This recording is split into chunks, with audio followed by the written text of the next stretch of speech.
Minister of State of the DHSS is here. Oh, sure. Thank you, Humphrey. Thank you, Prime Minister.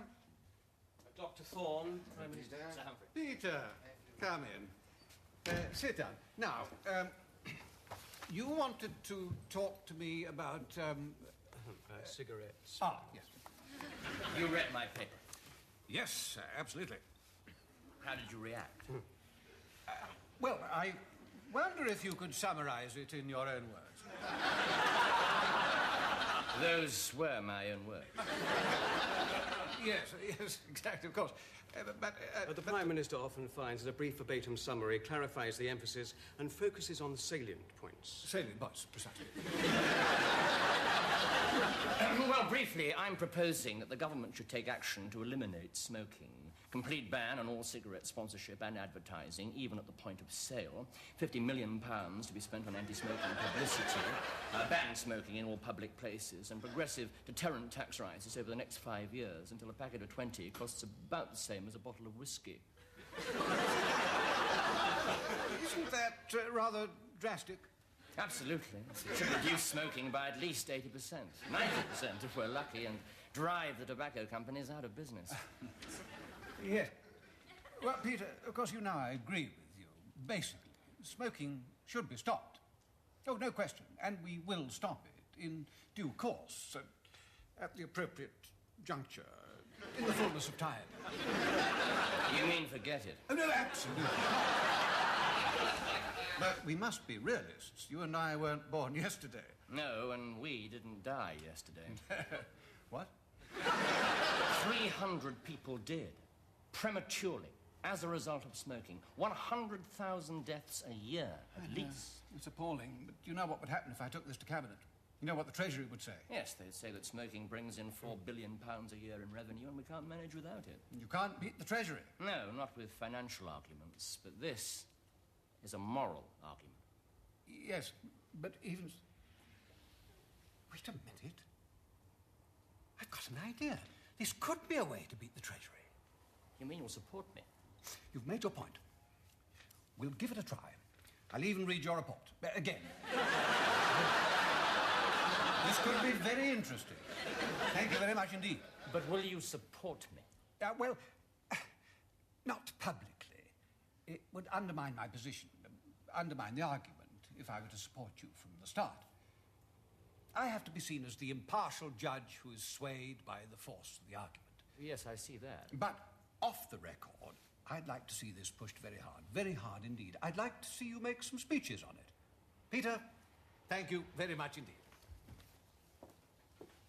Thank you for your cigarette paper. Your paper on it.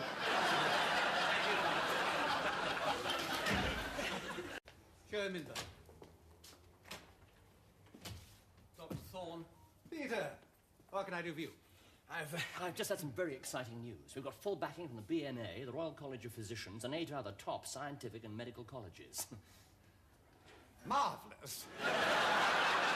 But of course, your legislation can't be put through immediately. Oh, their support only requires it to be announced as government policy within 3 months and a white paper in a year. That's bags of time. Yes. Well, since we spoke, I've encountered a few problems. The Treasury, you know. But it can't be anything you didn't know about already. Oh, yes. Peter, it's not as simple as you think. Look, Jim, I really am serious about this. It's the one really important and worthwhile thing I believe I can do in politics. If you stall it, I'll have to resign. And say why.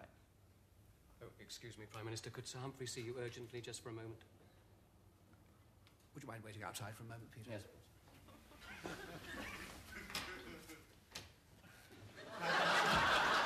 It's quite all right. The Treasury have looked at your proposal again, and they find that they can encompass your tax cut after all, on the understanding that no work is needed on the anti-smoking proposal, of course. That's fine, Humphrey, but there is another complication. Yes? Peter Thorn says he's going to resign if I drop it. Go to the press and have me condemned by all the doctors and scientists in Britain. Oh. Help. You still have that government vacancy in the Treasury, don't you? You mean... It's a very big promotion, a very rapid one. Nevertheless, for a very able minister. Well, get Peter back in here, and then get on to the Department of the Environment. If Leslie Potts is still there, get him over here at once. Yes, Prime Minister, I think I'll just... Excuse me. Dr. Thorn. Ah, Peter, I've just remembered we still have that vacancy at the Treasury. I've been racking my brains how to fill it. But your work on this paper, I have to tell you, has impressed me enormously. You're not trying to get rid of me. Definitely not. Quite the reverse. Well, it's a terrific step up. But merited. Thoroughly merited. But I don't see how I can take it if it means dropping the anti-smoking bill. Peter, sit down. Let me be absolutely honest with you. This legislation will be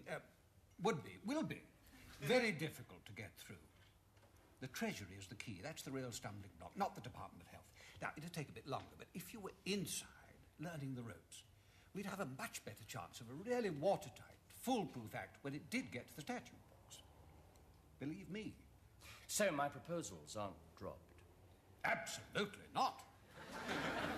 Okay, I'll take the Treasury job. Good. Thanks a lot. Goodbye, Mr.